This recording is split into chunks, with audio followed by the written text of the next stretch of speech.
중간쯤 왔을 때 뒤에서 소리가 들렸어요. 거기서 종갓나. 손전등 불빛이 강을 비췄죠. 북한군 단속대였어요. 총소리가 들렸어요. 귀를 스치는 것 같았어요. 근데 안 맞았어요. 그냥 무조건 뛰었어요. 반대편 강둑으로요. 두만강을 건너 중국과 국경이 닿는 곳 바로 반대편 중국 땅으로요. 기어오르면서 긁혔고 손에 피가 났어요. 근데 아프지 않았어요. 살았다는 게 더 컸으니까요.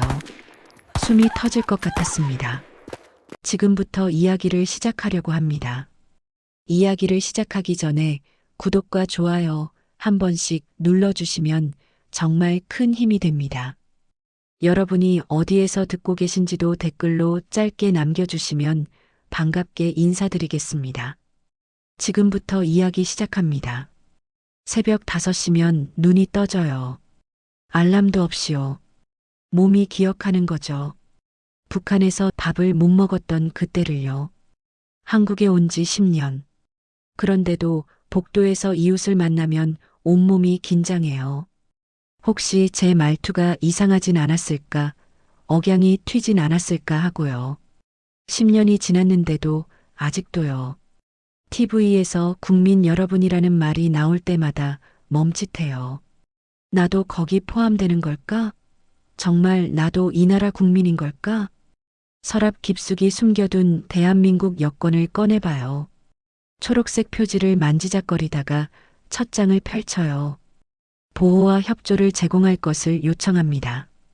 그 문장을 읽을 때마다 가슴이 떨려요. 정말 누가 날 보호해준다는 걸까? 북한에서 국가는 개인을 보호하지 않았거든요. 개인이 국가를 위해 죽는 거였죠. 여권을 다시 넣으면서 생각해요. 이 평온이 언제 깨질지 모른다고요. 밤마다 현관문 잠금 장치를 3번씩 확인하고 비상금을 따로 숨겨두고 언제든 떠날 준비를 하고 있어요. 10년을 살았는데도요. 손바닥을 펴봤어요. 주름이 깊어졌더라고요. 이 손이 기억하고 있을 거예요. 얼음장 같은 강물도, 숨어 지내던 중국 골목도, 그 차가운 신문실 책상도요. 그래도 지금은 따뜻한 물로 설거지를 해요. 그것만으로도 감사해요. 여권을 처음 받은 날을 잊을 수가 없어요. 2015년 가을이었죠. 제주도 하늘이 유난히 맑았던 날이요. 조사관이 초록색 책자를 건네면서 말했어요. 축하합니다. 이제 대한민국 국민이십니다. 그 말을 듣는 순간 손이 떨렸어요. 책자를 받아들고도 한참을 멍하니 서 있었죠. 무게가 느껴지더라고요. 종이 몇 장인데 묵직했어요. 사무실을 나와서 벤치에 앉았어요. 여권을 무릎 위에 올려놓고 한참을 바라만 봤죠. 표지에 새겨진 금색 무궁화 문양이 햇빛에 반짝였어요. 손가락으로 천천히 첫 장을 넘겼어요. 그리고 그 문장을 읽었죠. 대한민국 외교부 장관은 이 여권 소지자에게 여행의 편의와 안전을 위하여 필요한 보호와 협조를 제공할 것을 각국 관계기관에 요청합니다. 보호. 그 단어에서 눈이 멈췄어요. 보호라는 게 뭔지 몰랐거든요. 아니, 알긴 알았어요. 사전에도 나오는 말이니까요. 근데 실감이 안 났어요. 국가가 개인을 보호한다? 그게 가능한 일인가요? 북한에서 국가는 보호하는 게 아니었어요. 감시하고, 통제하고, 명령했죠. 개인은 국가를 위해 존재했어요. 국가를 위해 일하고, 국가를 위해 굶주리고, 국가를 위해 죽는 거였죠.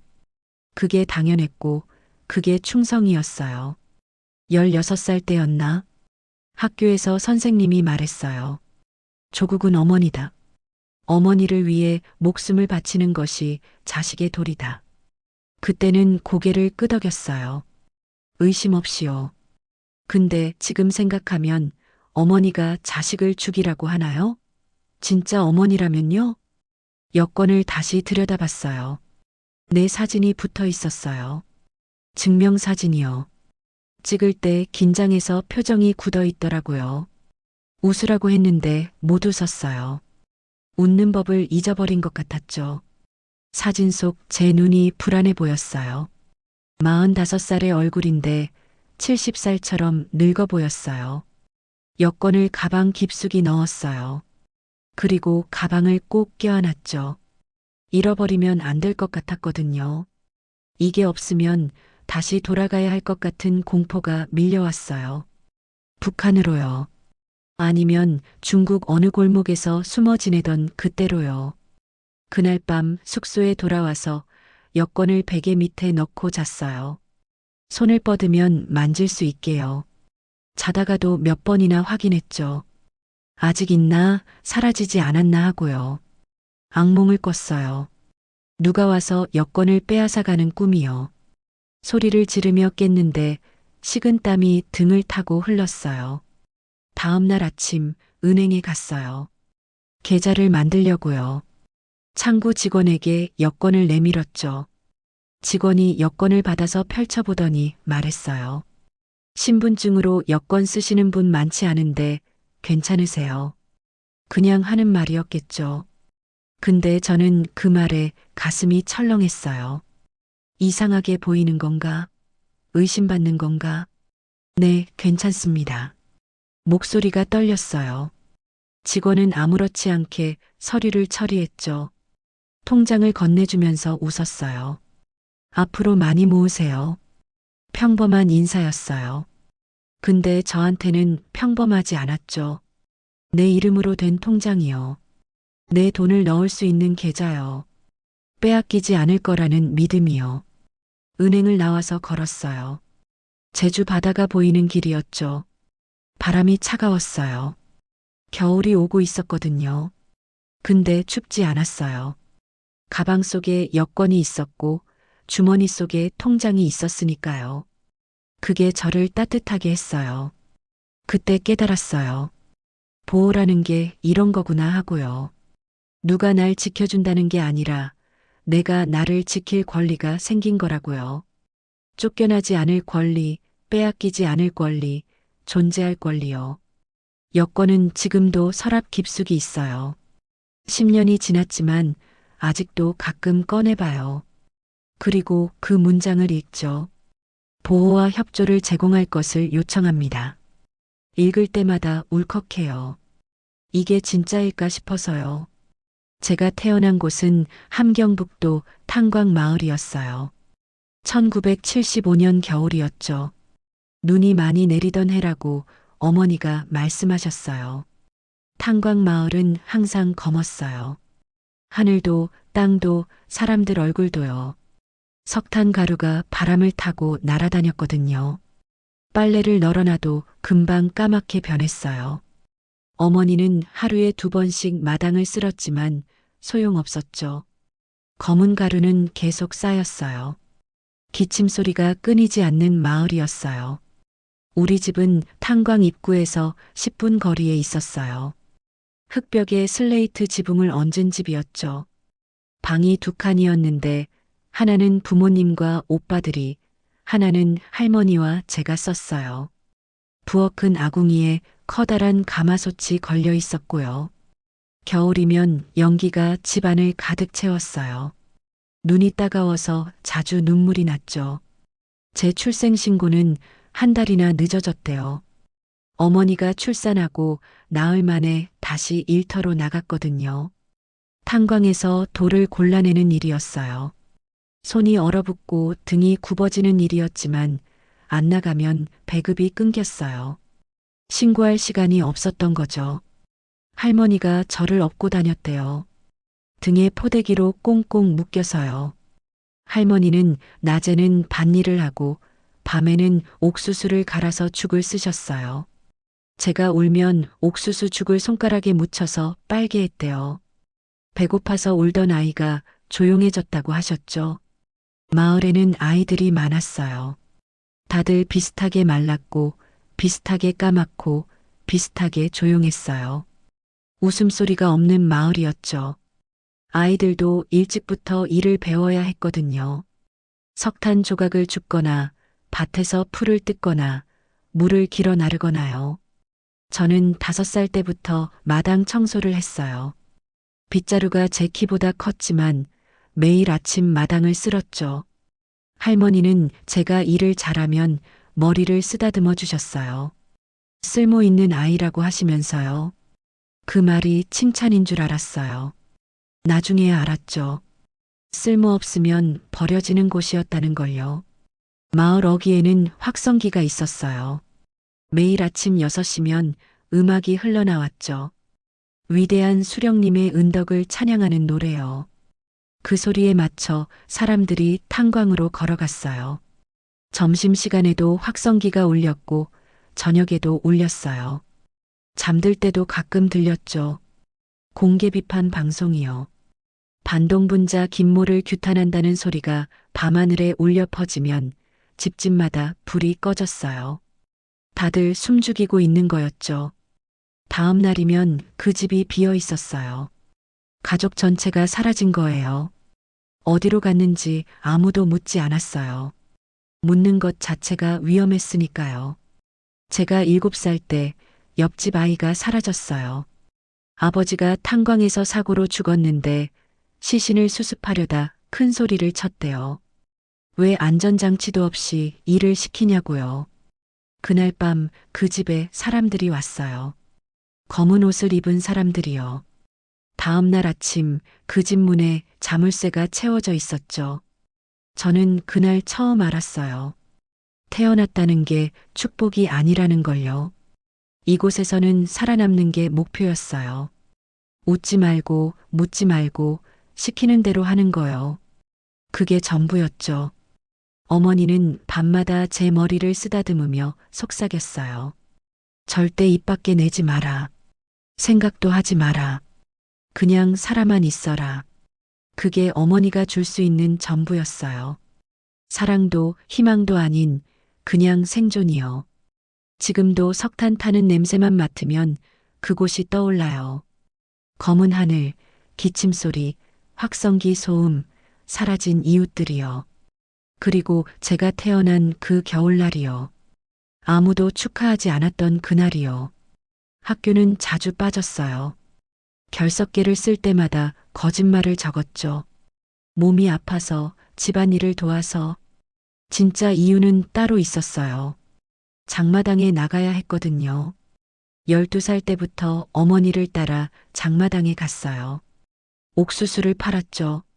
자루를 펼쳐놓고 앉아서 지나가는 사람들을 기다렸어요. 누가 다가오면 어머니가 속삭였어요. 웃어라. 그럼 저는 웃었어요. 입꼬리만 올라가는 웃음이었지만요. 가격 흥정이 시작되면 제가 나섰어요. 아줌마, 이거 질 좋아요. 한 금만 사가세요. 어른들은 아이가 파니까 경계를 풀었어요. 그걸 이용하는 거였죠. 손에 쥔 옥수수 무게를 손바닥 감각으로 알았어요. 500g, 1kg. 저울 없이도 정확했어요. 교과서에 나오는 수학 문제보다 장마당 가격 계산이 더 빨랐죠.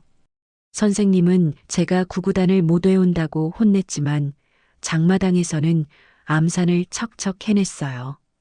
이 아이 장사 수완 좋네. 어른들이 그렇게 말하면 어머니가 웃었어요.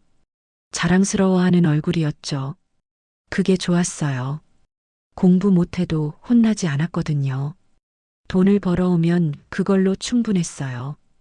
교실에서 졸다가 선생님한테 불려나간 적이 있었어요. 너 어젯밤에 뭐 했냐? 공부했습니다. 거짓말이었죠. 어젯밤에는 감자를 씻었어요. 장마당에 내다 팔 감자를요. 1시간 넘게 찬물에 손을 담그고 있었죠. 손가락 끝이 쭈글쭈글해질 때까지요. 공부를 했으면 졸지를 말아야지. 선생님이 한숨을 쉬었어요. 너는 혁명의 일꾼이 될 생각이 없냐? 대답하지 못했어요. 혁명보다 당장 내일 먹을 게 중요했거든요. 근데 그 말을 할 순 없었죠. 학교 끝나면 집으로 안 갔어요. 곧장 장마당으로 갔죠. 어머니 옆에 쪼그리고 앉아서 해질 때까지 있었어요. 그게 제 방과 후 활동이었어요. 친구들이 뭘 하는지 몰랐어요. 놀이가 뭔지도요. 14살 때 어머니가 말했어요. 너는 쓸모 있는 아이야. 그 말이 전부였어요. 사랑한다는 말 대신 쓸모 있다는 말이요. 그게 제가 받은 최고의 칭찬이었어요. 15살 되던 해 겨울, 그날 밤을 잊을 수가 없어요. 자정쯤 됐을 거예요. 자다가 발소리에 깼죠. 군화 소리였어요. 딱딱딱딱 규칙적으로 울리는 소리가 골목으로 들어오고 있었어요. 심장이 미친 듯이 뛰기 시작했어요. 온몸이 얼어붙었죠. 이불 속에서 숨을 죽였어요. 들키면 안 된다는 본능이 작동했거든요. 근데 왜 숨어야 하는지도 모르면서요. 보이부다. 문 열어라. 새 집 건너 집에서 목소리가 들렸어요. 쾅쾅 문 두드리는 소리, 비명, 끌려가는 발자국 소리가 이어졌죠. 저는 이불을 머리까지 뒤집어 쓴 채 떨고 있었어요. 땀이 등을 타고 흘렀어요. 겨울인데도요. 어머니가 제 방으로 들어왔어요. 말없이 제 옆에 누웠죠. 손으로 제 손을 꽉 잡았어요. 그 손이 차갑게 식어 있었어요. 어머니도 떨고 있었던 거예요. 절대 나가지 마라. 무슨 소리를 들어도 아무 일도 없는 것처럼 있어야 한다. 어머니가 귓가에 속삭였어요. 목소리가 갈라졌죠. 그날 밤 잠을 못 잤어요. 눈을 감아도 발소리가 들렸어요. 아침이 되어도 불안이 가시지 않았죠. 밥을 먹을 때도 손이 떨렸어요. 숟가락을 떨어뜨릴 뻔했죠. 그때부터 밤이 무서워졌어요. 잠들면 안 될 것 같았거든요. 자는 사이에 뭔가 일어날 것 같았어요. 그래서 깨어 있으려고 했죠. 눈을 비비면서 손등을 꼬집으면서요. 그렇게 버틴 게 한 달이었어요. 불면증이 생겼죠. 그 무렵 친구 하나가 귓속말로 말했어요. 너 국경 넘는 거 아냐? 심장이 멎는 줄 알았어요. 고개를 세게 저었죠. 미쳤어? 그런 소리 하지 마. 나는 진짜 가고 싶은데. 친구가 말했어요. 두만강만 건너면 된대. 중국이 바로 거기래. 그날 밤부터 생각했어요. 정말 강만 건너면 되는 걸까? 거긴 어떨까? 여기보다 나을까? 상상이 안 됐어요. 근데 자꾸 생각이 났어요. 밤마다 발소리가 들릴 때마다, 어머니가 떨 때마다 강이 떠올랐어요. 16이 되던 봄, 친구가 다시 찾아왔어요. 나 다음 주에 갈 거야. 너도 갈래? 준비는 했어? 제가 물었죠. 뭘 준비해? 그냥 가는 거지. 친구가 웃었어요. 무서운 줄도 모르는 웃음이었어요. 저는 가방에 옥수수 몇 개와 물병을 챙겼어요. 그게 전부였죠. 돈도 없었고 지도도 없었어요. 그냥 강 쪽으로 가면 된다는 막연한 생각뿐이었죠. 밤에 집을 나섰어요. 어머니가 자는 걸 확인하고요. 현관문을 열 때 삐걱 소리가 났어요. 온몸이 굳었죠. 어머니가 깰까 봐요. 근데 안에서 소리가 없었어요. 그대로 나왔어요. 친구와 마을 끝에서 만났어요. 둘 다 떨고 있었죠. 정말 갈 거야? 제가 물었어요. 지금 안 가면 평생 못 가. 친구가 대답했어요. 달빛 아래 걸었어요. 발소리를 죽이면서 숨소리도 줄이면서요. 1시간쯤 걸었을까? 강물 소리가 들렸어요. 두만강이었죠. 물이 흐르는 소리를 들으면서 생각했어요. 이 강을 건너면 자유로운 걸까? 아니면 더 위험한 곳으로 가는 걸까? 답은 몰랐어요. 근데 여기 있는 것보다는 나을 것 같았어요. 밤마다 떨면서 사는 것보다는요. 친구가 제 손을 잡았어요. 가자. 저는 고개를 끄덕였어요. 처음으로 제가 선택한 순간이었어요. 강물에 발을 담그는 순간 뒤에서 손전등 불빛이 쏟아졌어요. 거기서 목소리가 들렸죠. 친구와 저는 얼어붙었어요. 도망칠 틈도 없었어요. 군화가 달려왔어요. 팔이 뒤로 꺾였죠. 비명을 지르려는 순간 입이 막혔어요. 누군가의 손이었어요. 입 닥쳐. 귀에 대고 내뱉는 소리였죠. 침 냄새와 담배 냄새가 섞여서 코를 찔렀어요. 트럭에 실렸어요. 짐처럼요. 친구와 저, 그리고 다른 사람 셋이 더 있었죠. 다들 묶여 있었어요. 트럭이 흔들릴 때마다 몸이 바닥에 부딪혔어요. 입술이 터졌어요. 피 맛이 입안에 퍼졌죠. 보이부 건물은 어두웠어요. 지하로 내려가는 계단이 있었죠. 한 계단 한 계단 내려갈 때마다 공기가 차갑게 변했어요. 곰팡이 냄새가 났어요. 쥐 오줌 냄새도요. 방에 들어가니까 책상 하나와 의자 2개가 있었어요. 형광등이 깜빡거렸죠. 조사관이 앉아 있었어요. 담배를 피우면서요. 이름. 첫 질문이었어요.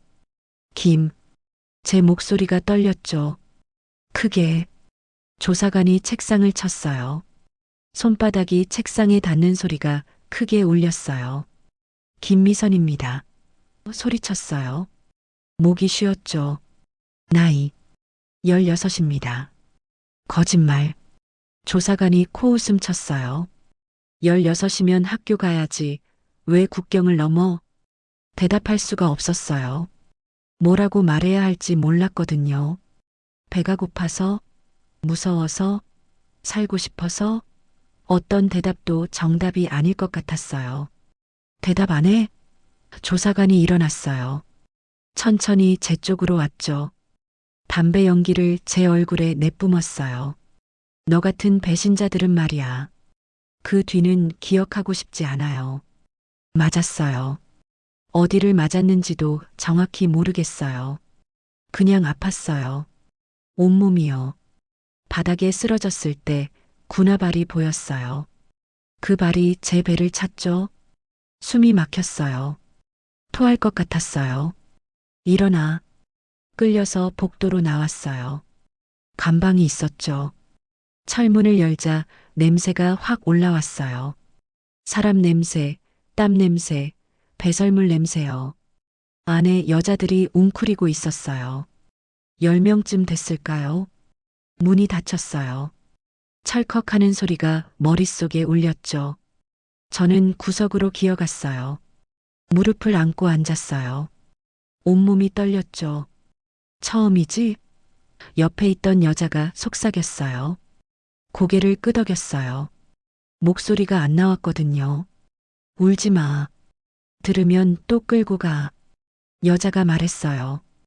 그제야 제가 울고 있다는 걸 깨달았어요. 눈물이 턱을 타고 흘렀죠. 손으로 얼굴을 닦았는데 손이 피로 얼룩져 있었어요. 제 피인지 다른 사람 피인지 몰랐어요. 밤이 됐어요. 어두워졌죠. 창문이 없어서 시간을 알 수가 없었어요. 그냥 감각으로 느꼈어요. 밤이구나 하고요. 그때 소리가 들렸어요. 복도 저 끝에서요. 비명이었어요. 여자 목소리였죠. 제발, 제발. 애원하는 소리가 들렸어요. 그러다 뚝 끊겼어요. 감방 안 사람들이 더 움츠렸어요. 누구도 말하지 않았어요. 숨소리도 죽였죠. 저는 귀를 막았어요. 손으로 꽉 막았는데도 소리가 들렸어요. 귀를 뚫고 들어오는 것 같았어요. 그날 밤 번호를 배웠어요. 제 번호는 16이었어요. 이름이 아니라 번호로 불렸어요. 16 나와. 그렇게요. 번호로 불릴 때마다 제가 사라지는 것 같았어요. 김미선이 아니라 그냥 16이 되는 거요. 사흘째 되던 날 조사관이 또 불렀어요. 같은 방, 같은 의자, 같은 질문이었죠. 왜 넘으려고 했냐? 이번엔 대답했어요. 배가 고파서요. 배가 고프면 일을 해야지. 왜 도망가? 일을 해도 배가 고팠어요. 따귀가 날아왔어요. 귀가 울렸죠.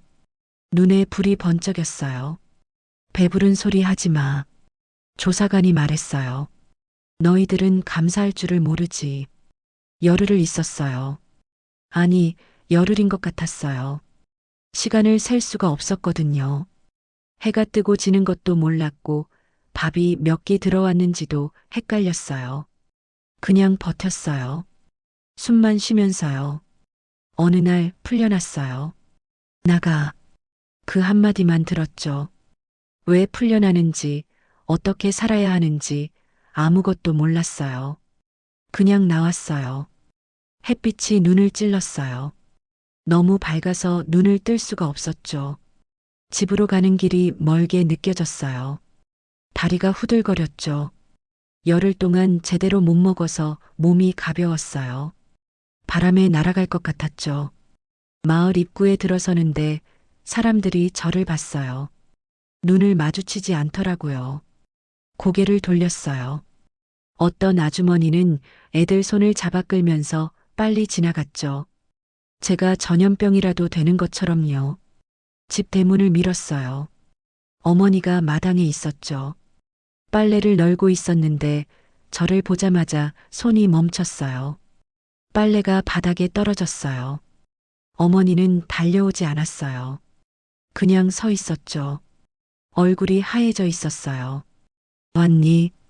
어머니가 말했어요. 반갑다는 말이 아니었어요. 그냥 확인하는 거였죠. 살아 돌아왔구나 하고요.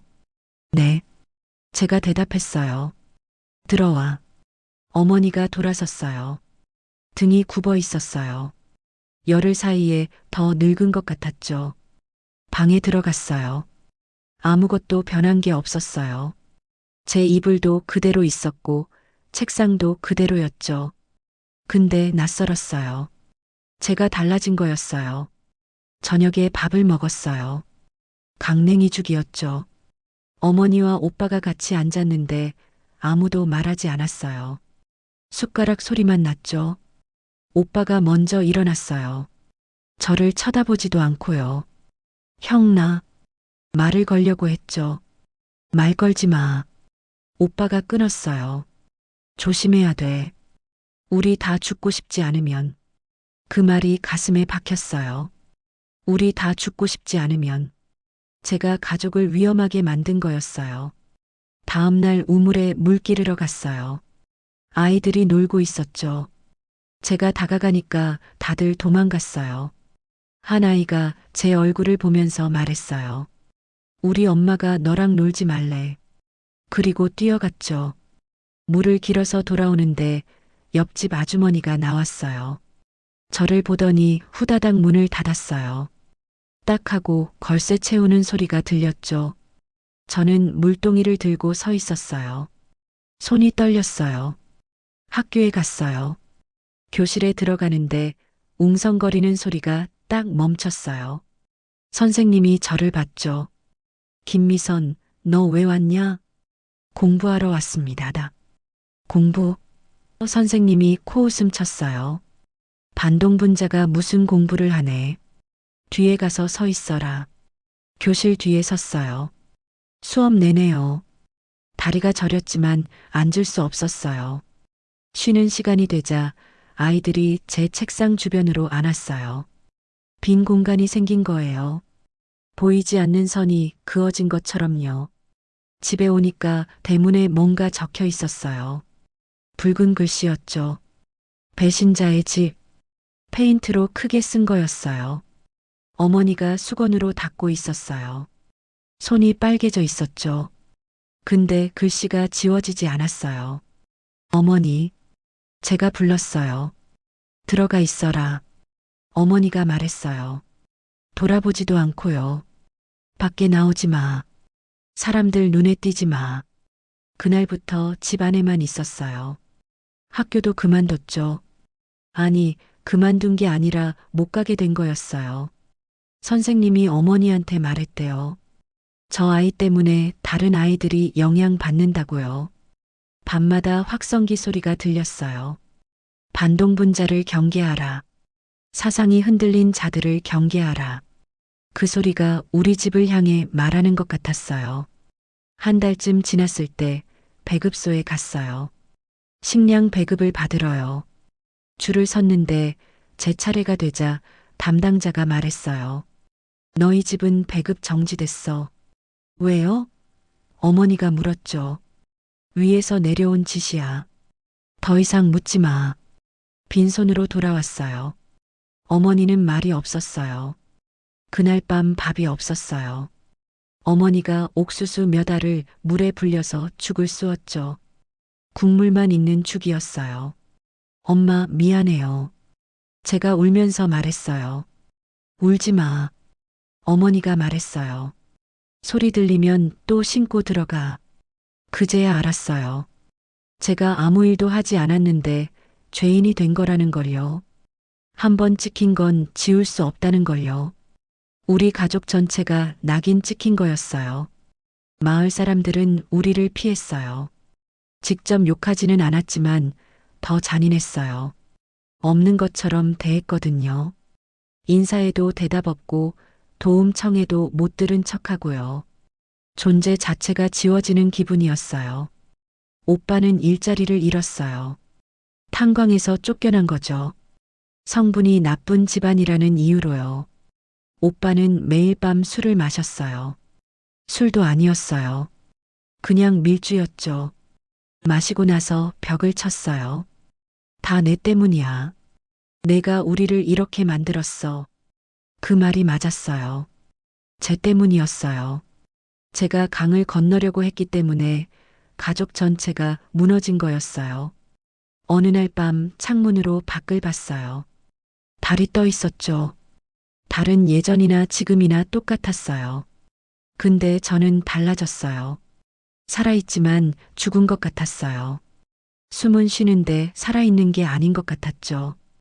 그때 생각했어요. 언젠가는 다시 가야겠다고요. 이번엔 제대로 준비해서요. 성공할 때까지요. 안 그러면 이렇게 죽는 것보다 못한 삶을 살 거였어요. 배급이 끊긴 지 3개월쯤 지났을 때였어요. 어머니가 말했죠. 중국에 가야겠다. 중국이요? 제가 놀라서 물었어요. 장마당에서 아무리 팔아도 안 돼. 이러다 다 굶어 죽어. 어머니 목소리에 힘이 없었어요. 며칠만 다녀올게. 돈 벌어서 쌀 싸올게. 중국에 가면 조선족 집에서 일할 수 있대요. 한 달만 일해도 여기서 1년 버는 것보다 낫다고 했죠. 어머니는 작은 보따리 하나 챙겼어요. 옷 한 벌이 전부였어요. 엄마, 위험해요. 제가 붙잡았죠. 위험한 게 여기야. 여기 있으면 진짜 죽어. 어머니가 제 손을 꽉 잡았어요.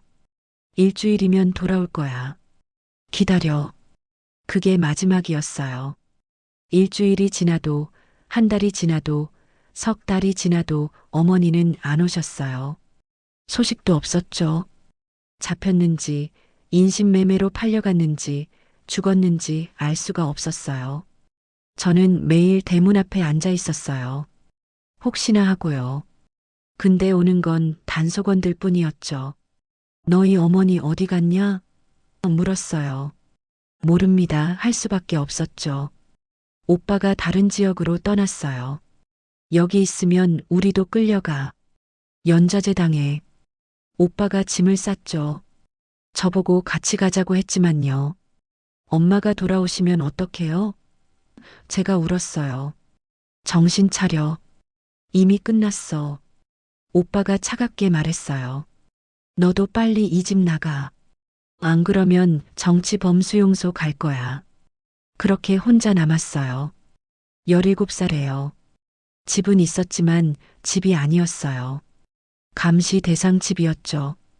보이부에서 수시로 왔어요. 어머니 연락 왔냐? 물으면서 집안을 뒤졌어요. 20대는 말이 아니었어요. 성분이 나쁜 집안 딸이라 어디서도 안 받았죠. 공장도 농장도 식당도요. 겨우 장마당에서 짐꾼 일을 했어요. 리어카 끌고 짐 나르는 거요. 하루 종일 일해도 옥수수 한 대 사기 힘들었어요. 25살 때 허리를 다쳤어요. 무거운 짐을 들다가 삐끗했죠. 병원 갈 돈이 없어서 그냥 뒀어요. 허리가 안 펴졌어요. 그 뒤로 더 구부정해졌죠. 결혼은 꿈도 못 꿨어요. 중매가 한 번 들어왔는데 상대방 집에서 성분 조회하고는 바로 끊었대요. 도주자 가족은 안 된다고요. 저는 평생 혼자구나 그렇게 생각했어요. 30살 때 이가 빠지기 시작했어요. 영양실조 때문이었죠. 하나, 둘씩 빠졌어요. 거울 보면 늙은이 같았어요. 손톱도 갈라지고 머리카락도 많이 빠졌죠. 밥은 하루에 한 끼였어요. 아니, 밥이라고 할 수도 없었어요. 옥수수 알갱이 몇 개 떠다니는 물이었죠. 그걸로 버텼어요. 배가 고프면 풀을 뜯어 먹었어요. 명아주, 쑥, 질경이요. 봄에는 나무 껍질도 벗겼어요. 소나무 속껍질이 그나마 먹을 만했죠. 35살 겨울, 옆집 아주머니가 얼어 죽었어요. 아침에 문을 두드려도 대답이 없어서 들어가 봤더니 아궁이 앞에서 굳어 있었어요. 불 피울 나무도 없었던 거예요. 손에 성냥을 쥐고 있었죠. 마을에 죽는 사람이 많아졌어요. 특히 겨울에요. 굶어서 죽거나 얼어서 죽거나요. 장례는 간단했어요. 자루에 넣어서 공동묘지에 묻는 거요. 비석도 없었어요. 이름도 없었죠. 그냥 숫자만 적었어요. 40살이 됐어요. 거울을 보니 무서웠어요. 주름투성이 얼굴, 빠진 이 휘어진 허리요. 몸이 말을 안 듣기 시작했어요. 조금만 걸어도 숨이 찼고요. 계단 오르면 가슴이 조였어요. 밤에는 기침이 멎지 않았죠. 이대로 죽는구나. 그 생각이 자주 들었어요. 아무도 모르게요. 그냥 어느 날 문 앞에서 굳어 있는 거죠. 며칠 뒤에 누가 발견하고요. 아, 저 혼자 사는 여자 죽었네 하면서 자루에 넣어서 묻는 거요. 그때였어요. 장마당에서 만난 브로커가 말했죠. 너희 어머니 중국에 산다던데? 온몸에 전기가 흐르는 것 같았어요. 뭐라고요? 내가 소식 들었어. 어느 농촌에서 산대. 연락할 수 있어. 정말요? 살아계시다고요? 목소리가 떨렸어요. 그런데 말이야. 브로커가 주위를 둘러봤어요. 공짜는 아니지. 돈 있어? 얼마요? 너 가진 거 다. 브로커가 조용히 말했어요. 집도 팔고 다 팔아야 해.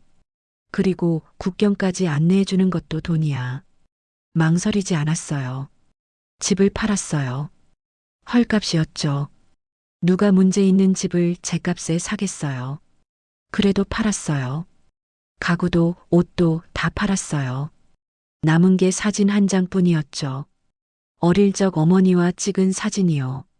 준비하는데 석 달이 걸렸어요. 브로커가 알려준 길을 외우고 사람들을 만나고 강의 상태를 알아봤어요.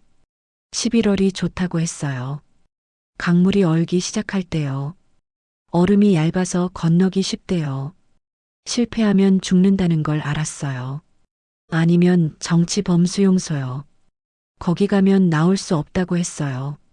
그래도 갔어요. 여기 있는 것도 죽는 거니까요. 2015년 11월 달이 없는 밤을 택했어요.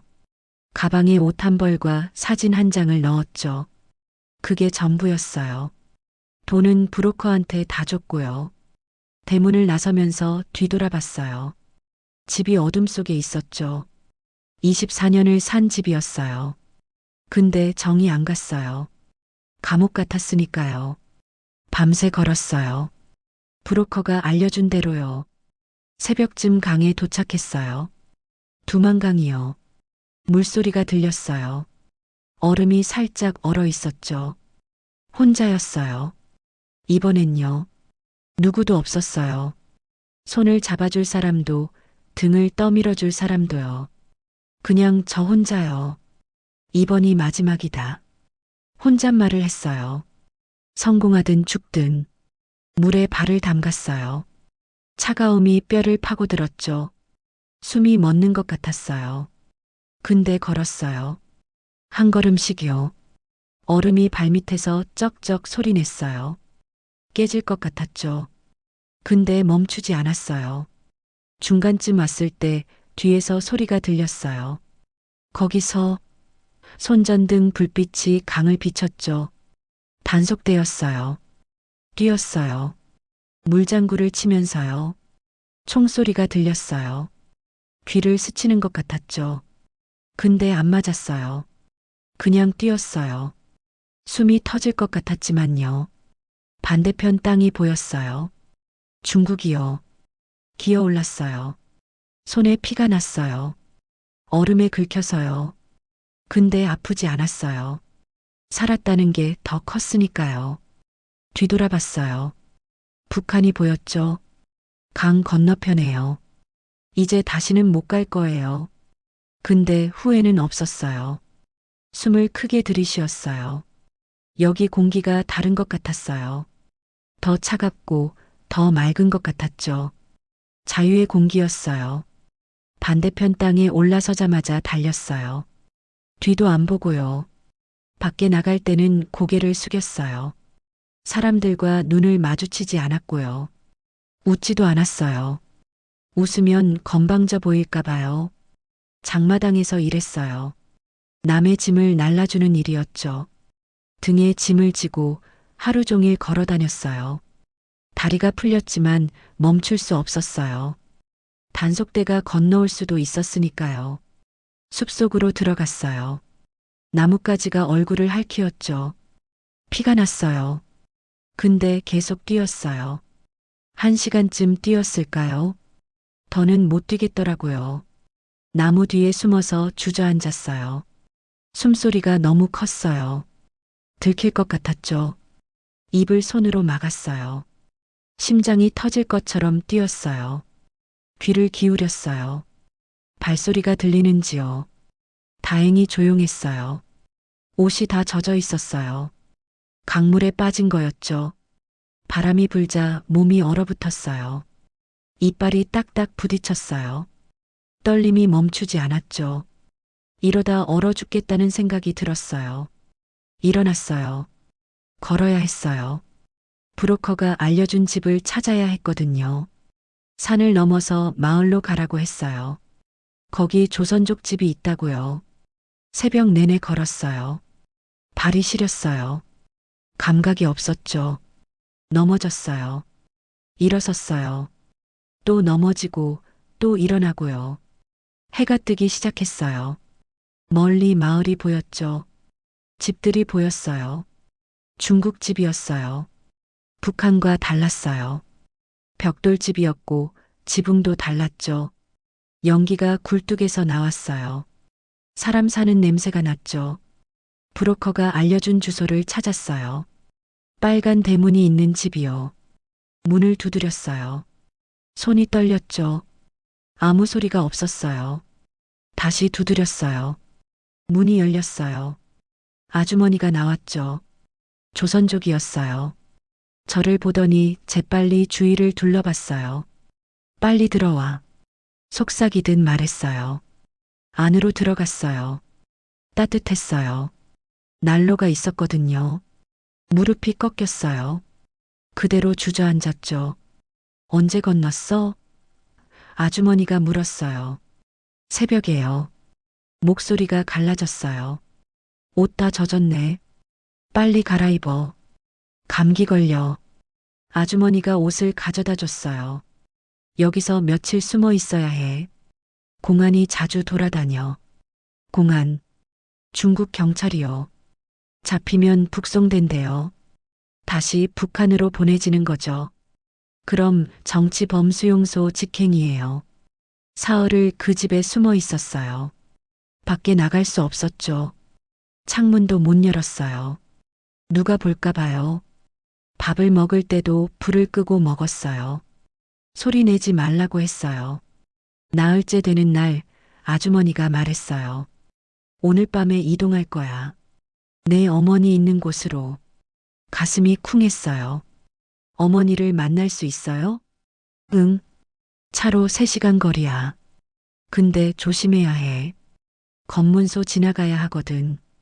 밤에 차에 탔어요. 트럭 짐칸이었죠.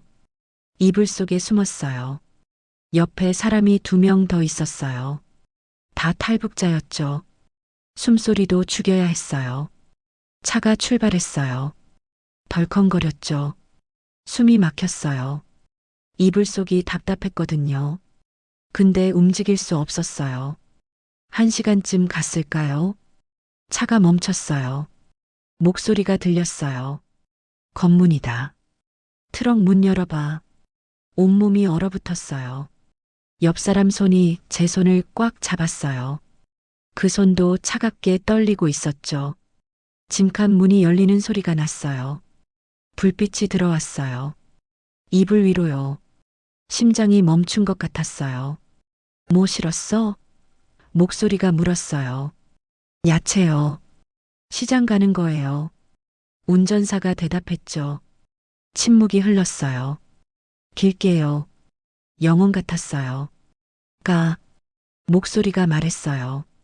문이 닫혔어요. 차가 다시 움직였죠. 숨을 내쉬었어요. 그제야 숨 쉬고 있었다는 걸 깨달았어요.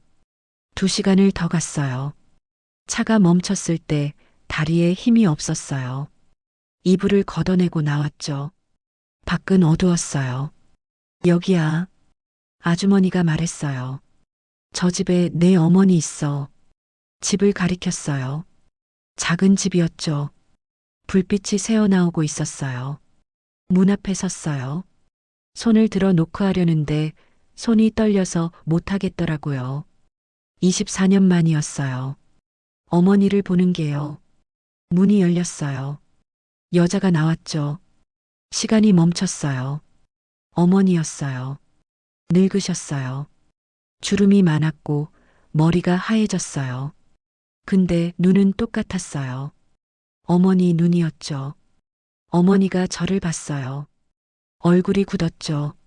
믿기지 않는다는 표정이었어요. 미선아? 어머니 목소리가 떨렸어요. 엄마. 제가 말했어요. 목이 메었죠.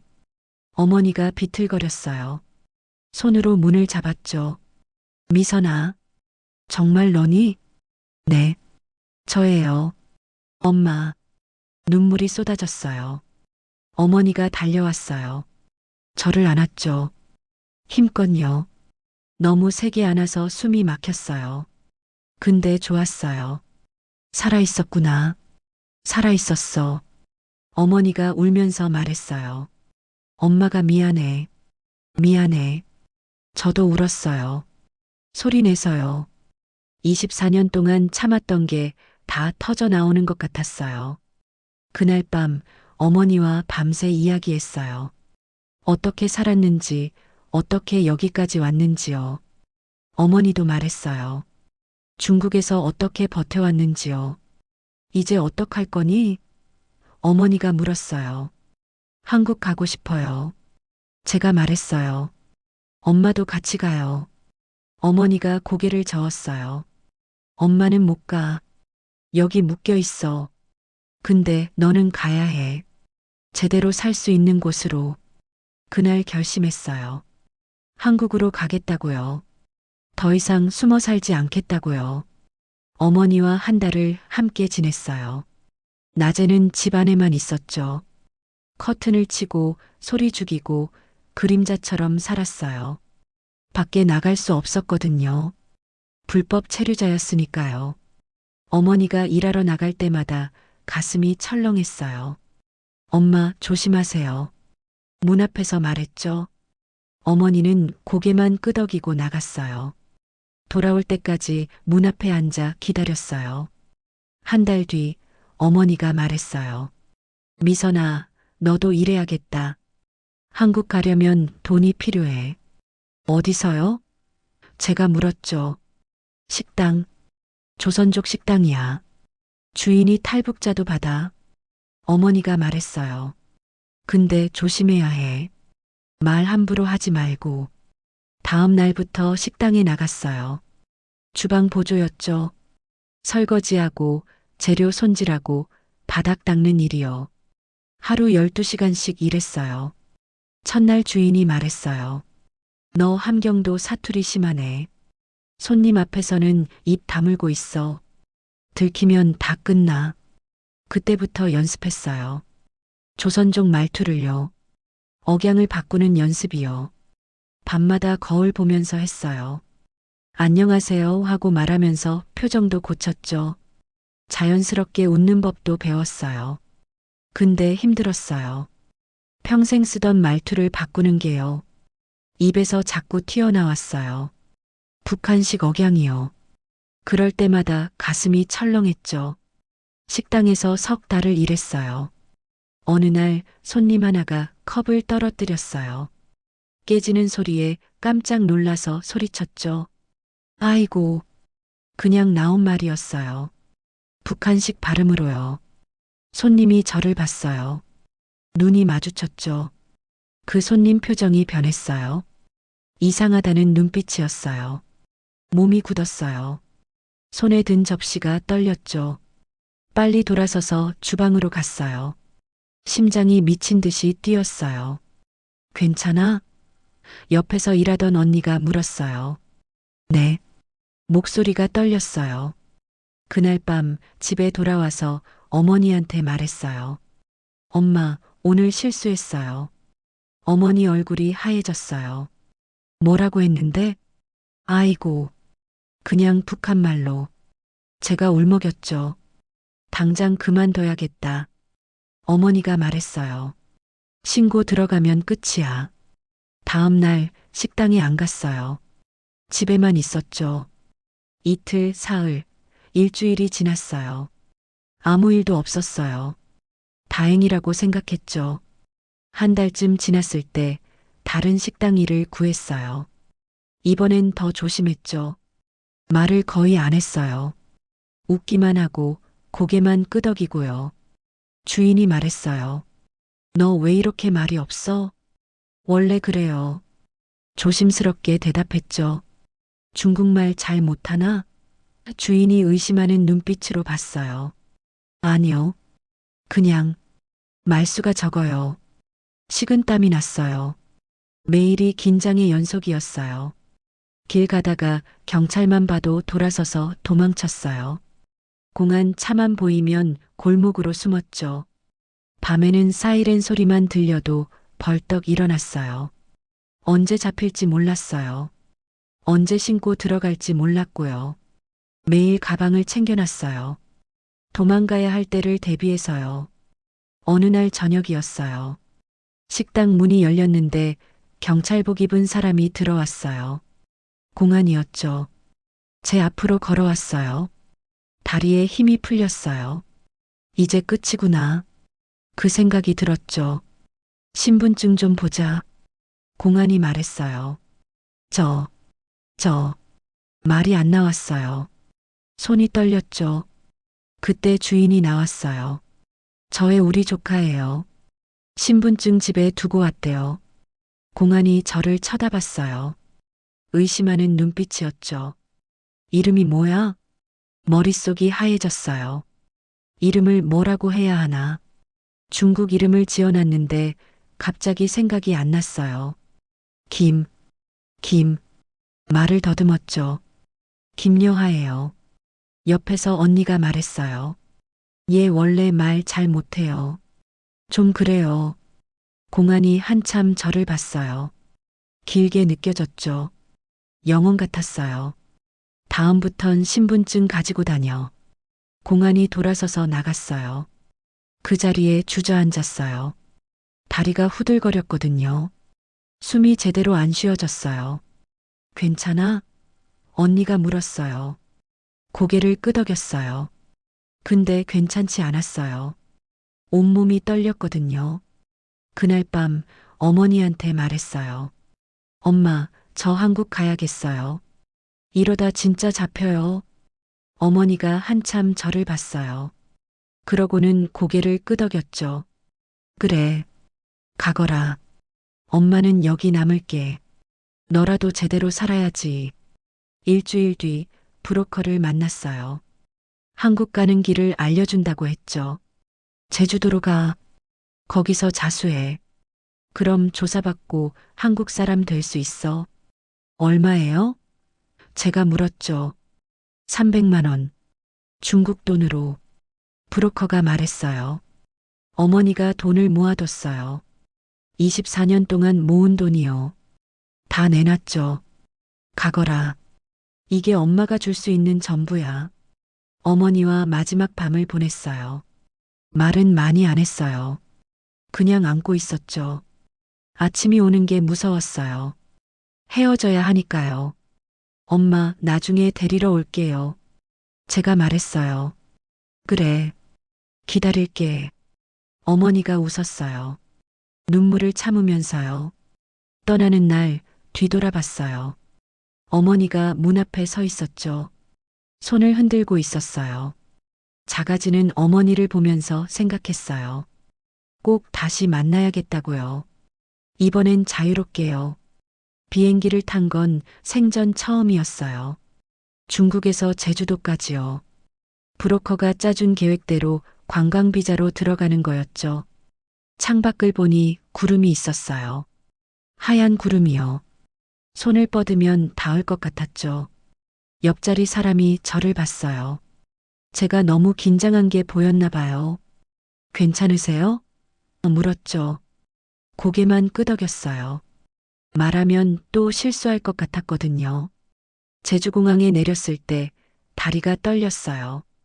입국 심사대 앞에 섰죠. 심사관이 여권을 받았어요. 중국 여권이었어요. 가짜요. 여행 목적이 뭐예요? 심사관이 물었어요. 관광이요. 목소리가 작았어요. 심사관이 저를 쳐다봤어요. 한참요. 뭔가 이상하다는 눈빛이었죠. 가슴이 쿵쾅거렸어요. 들켰나? 이제 끝인가? 며칠 계획이세요? 사흘이요. 손에 땀이 났어요. 도장을 찍었어요. 즐거운 여행 되세요.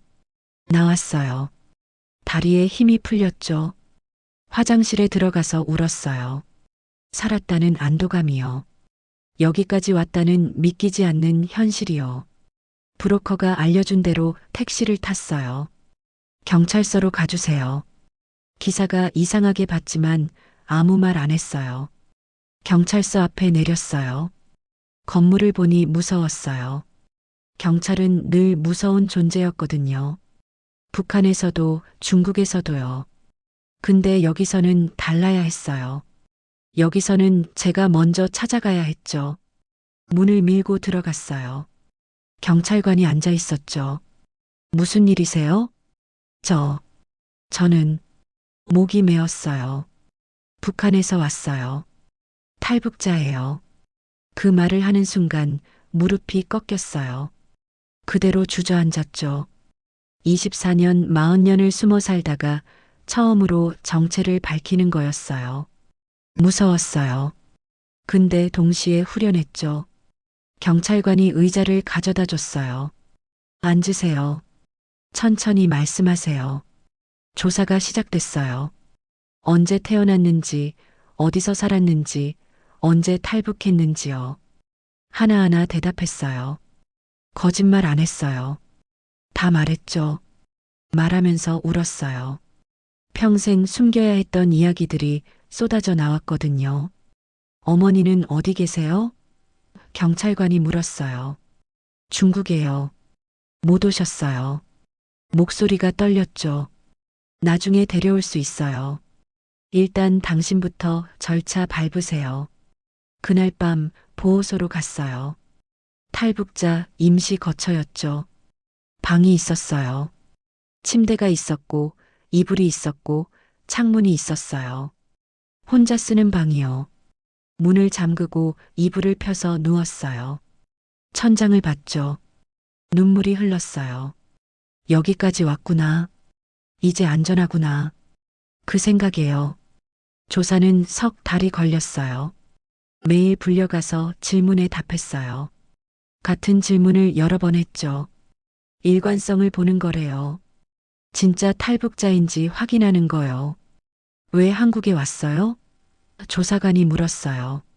살고 싶어서요. 제가 대답했죠. 제대로 살고 싶어서요. 숨지 않고요. 조사관이 고개를 끄덕였어요. 고생 많으셨어요. 석 달째 되던 날 사진을 찍으러 갔어요. 여권 사진이요. 거울을 보니 낯설었어요. 머리를 자르고 새 옷을 입었거든요. 보호소에서 준 옷이요. 웃으세요. 사진사가 말했어요. 웃으려고 했어요. 근데 웃음이 나오지 않았죠. 입꼬리만 살짝 올라갔어요. 평생 웃는 법을 잊어버린 것 같았거든요. 괜찮아요. 그냥 찍을게요. 사진사가 셔터를 눌렀어요. 일주일 뒤 불렀어요. 여권 나왔습니다. 손을 내밀었어요. 떨리는 손으로요. 초록색 책자를 받았죠. 대한민국 여권이요. 표지를 쓰다듬었어요. 금색 무궁화가 만져졌죠. 첫 장을 펼쳤어요. 제 사진이 붙어 있었어요. 이름이 있었고 생년월일이 있었고 국적이 있었죠. 대한민국이요. 그 아래 문장을 읽었어요. 대한민국 외교부 장관은 이 여권 소지자에게 여행의 편의와 안전을 위하여 필요한 보호와 협조를 제공할 것을 각국 관계기관에 요청합니다. 보호. 그 단어를 읽는 순간 눈물이 쏟아졌어요. 평생 누군가의 보호를 받아본 적이 없었거든요. 국가가 저를 보호한다니요. 믿기지 않았어요. 괜찮으세요? 직원이 물었어요. 네, 괜찮아요. 웃으면서 말했죠. 너무 좋아서 그래요. 밖으로 나왔어요. 제주 바다가 보였죠. 파란 바다요. 햇빛이 반짝였어요. 여권을 가슴에 안았어요. 꼭요. 이제 저는 대한민국 국민이었어요. 김미선이 아니라 대한민국 국민 김미선이요. 번호가 아니라 이름이 있는 사람이요. 쫓겨나지 않을 사람이요. 벤치에 앉아서 여권을 또 펼쳤어요. 몇 번이나 읽었죠. 그 문장을요. 보호와 협조를요. 읽을 때마다 새로웠어요. 처음으로 생각했어요. 내일이 있겠구나. 모레도 있고 1년 뒤도 있겠구나. 계획을 세울 수 있겠구나. 꿈을 꿀 수 있겠구나. 주머니에서 사진을 꺼냈어요. 어머니 사진이요. 엄마, 저 해냈어요. 대한민국 사람 됐어요. 속삭였죠. 바람이 불었어요. 따뜻한 바람이요. 겨울인데도요. 아니, 제 마음이 따뜻했던 거겠죠. 그날 밤 숙소에 돌아와서 여권을 베개 밑에 넣고 잤어요. 손을 뻗으면 만질 수 있게요. 잠들기 전에 또 만졌어요. 있는지 확인하려고요. 사라지지 않았는지요. 꿈을 꿨어요. 어머니랑 제주 바다를 걷는 꿈이요. 둘 다 웃고 있었어요. 어머니가 말했어요. 미선아, 잘했어. 이제 괜찮아. 아침에 눈을 떴을 때 뺨에 눈물 자국이 있었어요. 근데 괜찮았어요. 행복한 눈물이었으니까요. 여권을 꺼내서 다시 봤어요. 아직도 거기 있었어요. 사라지지 않았어요. 진짜였어요. 이제 돌아갈 곳이 생겼다. 혼잣말을 했어요. 이제 나는 어딘가에 속한 사람이야. 창밖을 봤어요. 해가 떠오르고 있었죠. 새로운 아침이요. 새로운 시작이요. 대한민국 국민 김미선의 첫 아침이요. 그렇게 10년이 흘렀어요. 2025년이 됐죠. 저는 50살이 됐고요. 한국에 온 지 10년인데 아직도 낯설 때가 있어요. 마트에서 장을 볼 때요. 선택지가 너무 많아서 어떤 걸 사야 할지 모를 때가 있거든요. 북한에서는 선택이란 게 없었으니까요. 있는 걸 먹는 게 전부였죠. 밤에는 여전히 불안해요. 새벽에 눈이 떠지면 손을 뻗어서 여권을 만져요. 서랍에 있는지 확인하는 거죠. 10년이 지났는데도요. 습관이 됐어요. 일주일에 한 번은 꿈을 꿔요. 북한으로 다시 끌려가는 꿈이요. 소리를 지르며 깨어나죠. 식은땀이 등을 적시고 있어요. 그럴 때마다 창문을 열어요. 서울 야경을 보면서 숨을 쉬죠. 여기는 한국이라고, 안전하다고 스스로에게 말해요. 직장도 다녔어요. 처음엔 식당에서 일했죠. 설거지요. 다음엔 공장에서 일했어요. 포장 작업이요. 지금은 편의점에서 일해요. 야간 근무요. 손님이 별로 없어서 좋아요. 말 안 해도 되거든요. 아직도 말투가 가끔 튀어나와요. 북한식 억양이요. 돈을 모았어요. 조금씩이요. 통장에 숫자가 늘어나는 걸 보면 신기해요. 제 돈이라는 게요. 빼앗기지 않을 거라는 게요. 친구는 별로 없어요. 사람들과 어울리는 게 어렵거든요. 뭘 말해야 할지 모르겠어요. 그들의 이야기는 너무 달라요. 어릴 때 뭐 했어? 물으면 대답할 수가 없어요. 제 어린 시절은 그들의 상상 바뀌니까요. 가끔 탈북자 모임에 가요. 거기서는 편해요. 설명 안 해도 되거든요. 다들 아니까요. 눈빛만 봐도 알아요. 어떤 걸 겪어왔는지요. 어머니는 아직 중국에 계세요. 전화해요. 일주일에 한 번씩이요. 잘 지내? 어머니가 물으면 네, 잘 지내요. 대답하죠. 정말 잘 지내는지는 모르겠어요. 그냥 살아있어요. 엄마 언제 올 거야? 제가 물어요. 조금만 더 기다려. 돈 더 모아야지. 어머니가 말해요. 10년째 하는 대화예요. 돈은 있어요. 근데 절차가 복잡해요. 중국에서 탈북자를 한국으로 데려오는 게 쉽지 않대요. 그래도 포기 안 해요. 언젠가는 데려올 거예요. 요즘 생각해요. 국가가 뭔지요. 어릴 때는 국가가 무서웠어요. 감시하고 처벌하고 통제하는 거였죠. 중국에서는 국가가 없었어요. 저는 아무데도 속하지 않았거든요. 한국에 와서 알았어요. 국가가 이런 것도 될 수 있다는 걸요. 지켜주는 것도 될 수 있다는 걸요. 완벽하진 않아요. 가끔 차별도 있고 편견도 있어요. 탈북자라는 딱지가 붙으면 달라지는 시선도 있죠. 그래도 여기서는 살 수 있어요. 숨지 않고요. 제 이름을 말할 수 있고, 제 의견을 말할 수 있고, 제 돈을 쓸 수 있어요. 그게 얼마나 큰 건지 경험해 본 사람만 알아요. 오늘도 여권을 꺼내봤어요. 10년이 지나서 낡았어요. 표지가 해졌고 모서리가 닳았죠. 근데 소중해요. 이게 제 증명이니까요. 제가 여기 있어도 된다는 증명이요. 첫 장을 펼쳤어요. 그 문장을 다시 읽었죠.